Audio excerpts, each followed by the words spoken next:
Put a little chop in there for you, so you know. Thanks.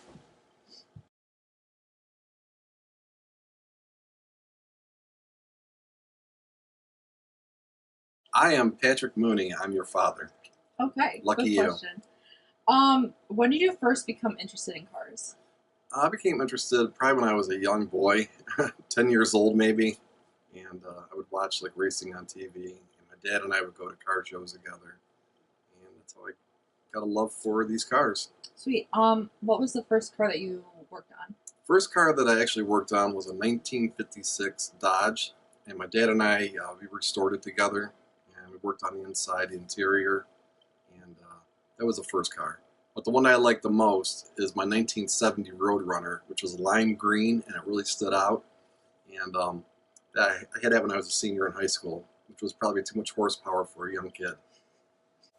What other cars have you worked on? Later on down the road, after I had 2 children, I wanted to work on something. So a buddy of mine had a 1930 Chevy, and it didn't run or anything. So I towed it to my house, and rebuilt the motor on that one, redid the interior, the exterior. I had to do a lot of body work, but that was a fun project. That was fun. So, what are some of the modifications that you've made to your current car? Should we talk about the current car? Yeah. Do you really want to talk about it? Yeah. It's a 2016 Dodge Challenger RT Scat Pack, and I really do like the car a lot. I love my family. I love my my dogs, but I really like my car a lot.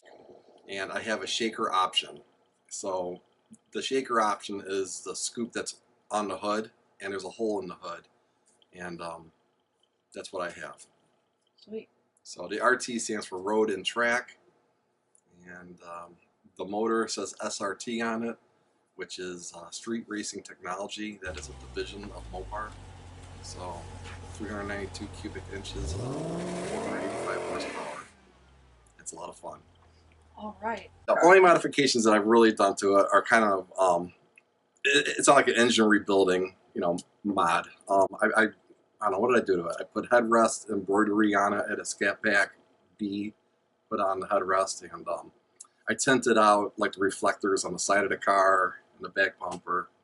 I got the windows tinted, so. You put the RT on there? I put the RT on the fuel door. Thank you. Yeah. You good memory. It used to say fuel, now it says RT. So just like little tweaks like that I've done to it. I don't plan on rebuilding the motor on that car. Okay. It's still under warranty from the factory. Gotcha. Is there a car community for people who share this hobby? There is. I currently do not belong to any of them, but there's a lot of Mopar communities out there on Instagram, on Twitter and all that, and there actually is like these like during Halloween time they'd have trunk and treat, and the kids would walk up to the cars at these car shows and they would have the treats in the trunk. So it was Yeah. it's a way to raise money. You have car shows, but I don't belong to any of them. Yeah. Would you ever consider working on cars as a full-time job in the future, or is this going to continue to be a side hobby for you? Well, when I was younger, like you were talking about earlier, when I was in high school, like I said, I wasn't too good as a student, but I ended up making a career out of it, actually. I worked for the county for 23 years, and I worked for a local city, and I do mechanical work for them. So I'm welding, I'm working on engines, and so my hobby actually turned into a career for me. And I plan on retiring in 2 more years. So you're over it? It'll be solely a hobby when I'm done, yes. All right, awesome. Madison Mooney, it's been a pleasure being interviewed by you. Thank you, Pat. I will see you later in the family room. And clean your room up. Okay.